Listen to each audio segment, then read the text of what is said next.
ទម្រង់ឱសថទម្រង់ជាឱសថគ្រាប់ដែលក្នុងមួយគ្រាប់មានសារធាតុសកម្ម ibuprofen 400 មីលីក្រាមចំណាត់ថ្នាក់ឱសថជា analgesic និង antipyretic ឱសថនេះស្ថិតនៅក្នុងក្រុម RENS medicament anti-inflammatoire non-steroidien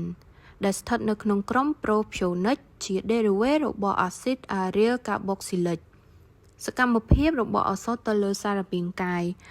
ឱសថ ibuprofen មានសកម្មភាព4យ៉ាងបំបត្តិការឈឺចាប់បញ្ចុះកម្ដៅប្រឆាំងការរលាកនិងរារាំងក្នុងរយៈពេលខ្លីនៅដំណើរការរបស់ផ្លាកែតសកម្មភាពនេះកើតឡើងដោយសារតែឱសថនេះទៅរារាំងដល់ការសំយោគនិងបញ្ចេញ prostaglandin ការកប់នឹងជំងឺព្យាបាលការឈឺចាប់កម្រិតស្រាលនិងមធ្យមនិងគ្រុនក្តៅរបៀបប្រើប្រាស់ឱសថ ibuprofen ប្រើការតាមការលេបដោយមិនត្រូវកិនបំបែកមុននឹងលេបនោះទេឱសថនេះត្រូវលេបក្នុងកំឡុងពេលពិសាអាហារហើយត្រូវលេបជាមួយទឹក1 កែវពេញត្រូវពិសាឱសថនេះឲ្យឃ្លាតពីគ្នារយៈពេលយ៉ាងហោចណាស់6 ម៉ោងកម្រិតនិងរយៈពេលប្រើប្រាស់កម្រិតប្រើប្រាស់ធម្មតារបស់ ibuprofen គឺមិនឲ្យលើសពី120 មីលីក្រាមក្នុងរយៈពេល24 ម៉ោង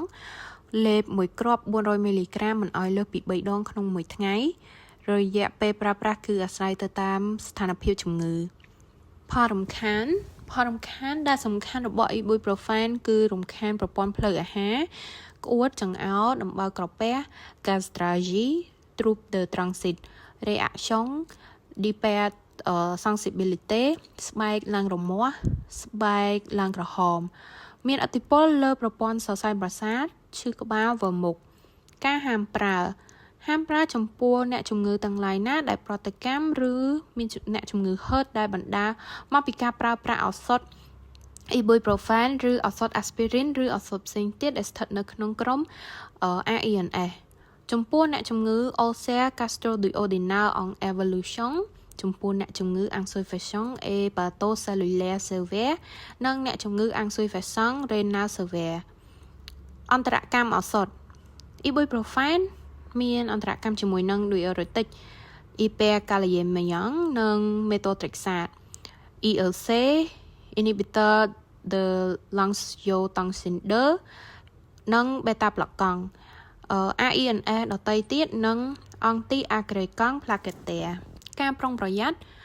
ត្រូវធ្វើ examen ophthalmologic ក្នុងករណីមាន trouble de la vue ក្នុងកំឡុងពេលប្រើប្រាស់ ibuprofen ត្រូវប្រើប្រាស់ដោយប្រុងប្រយ័ត្នចំពោះអ្នកជំងឺដែលមានប្រវត្តិដំបៅក្រពះឬឈាមហូរតាមក្រពះពោះវៀន hemorrhagie gastrointestinal ការថែរក្សាឱសថ ibuprofen ត្រូវរក្សាទុកក្នុងបន្ទប់មានសីតុណ្ហភាពមិនលើស25 អង្សាសេ